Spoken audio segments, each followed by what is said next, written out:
শুরুতে নজর রাখবো আমরা ধর্মতলায়। জুনিয়র চিকিৎসকরা সেখানে গতকাল থেকে অবস্থানে বসেছেন। 24 ঘন্টা ডেডলাইন দিয়ে দিয়েছেন তারা সরকারকে। এরই মধ্যে কলকাতা পুলিশের ইমেল জুনিয়র চিকিৎসকদের ধর্মতলায় অবস্থান তুলে নিতে অনুরোধ। অবস্থানের জেরে পুজোর মুখে ট্রাফিক যানজট হতে পারে, জুনিয়র চিকিৎসকদের চিঠি কলকাতা পুলিশের। কথা বলবো সরাসরি, আমাদের সঙ্গে রয়েছেন আমাদের প্রতিনিধি শ্রেয়সী গঙ্গোপাধ্যায় রয়েছেন আমাদের সঙ্গে। শ্রেয়সী, তুমি একেবারে সেই অবস্থান মঞ্চের সামনেই রয়েছো।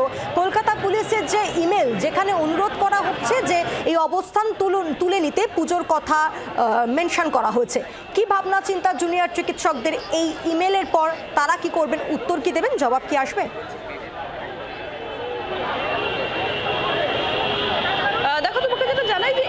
সকালবেলাতে সেক্ষেত্রে আমরা যেটা জানতে পারছি যে পুলিশের কাছ থেকে যে মেলটা এসছে, সেই মেলটা জুনিয়র ডাক্তারদের পক্ষ থেকে আগে একটা মেল করা হয়েছিল যে এখানে তারা অবস্থান চালাতে চান।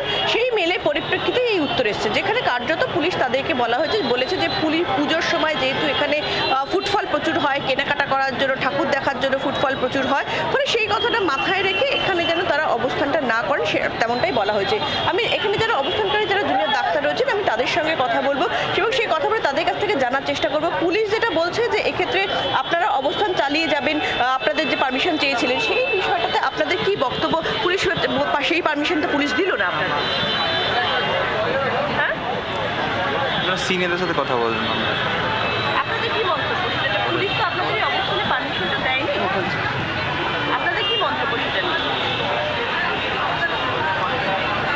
এখন স্পষ্ট তো বুঝতে পারছো যে কোনো এখানে যারা বসে রয়েছেন তারা কেউ কোনো মন্তব্য করতে চাইছেন না। তারা এই মুহূর্তে তারা এখানে রয়েছেন এবং কার্যত এই এলাকার যে ছবিটা, সেই ছবিটা একটুখানি তোমাকে দেখাবো, যেখানে কিন্তু কার্যত দেখা যাচ্ছে যে এক্ষেত্রে প্রচুর সাধারণ মানুষ তারাও কিন্তু এই মুহূর্তে এখানে এসেছেন এবং সেই জায়গা থেকে দাঁড়িয়ে এই যে পুলিশের যে পারমিশন না দেয়া, তার পরিপ্রেক্ষিতে যে সিদ্ধান্ত, সেই সিদ্ধান্ত আশা করা যাচ্ছে কিছুক্ষণের মধ্যে অফিসিয়ালি জানিয়ে দেওয়া হবে। কিন্তু এই মুহূর্তে এদের সমর্থনে এখানে বেশ কিছু সাধারণ মানুষ তারা এসেছেন, তাদের সঙ্গে আমরা একটুখানি কথা বলবো। আপনি কি ডক্টর?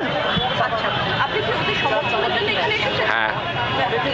ওরা যে ডেডলাইনটা দিয়েছে আজকে, যেখানে ওরা বলছে যে আজকে 8টা সাড়ে 8টার মধ্যে ওদের যদি দাবি না মানা হয় ওরা অনশনে যাবে, মনে হচ্ছে বলতে আমি এটাই শুনেছি আপনি যেটা বললেন আর কি, মানে ওদের তো আর কোনো পথ নেই, তাই ওরা করতে বাধ্য হচ্ছে। আপনিও কি ডক্টর?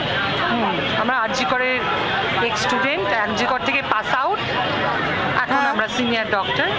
শ্রেয়সী, সঙ্গে থাকো। অর্থাৎ তারা কি করেন সেই দিকে আমাদের নজর অবশ্যই থাকছে। বাংলার আওয়াজ, বাঙালির আবেগ, জি 24 ঘন্টা।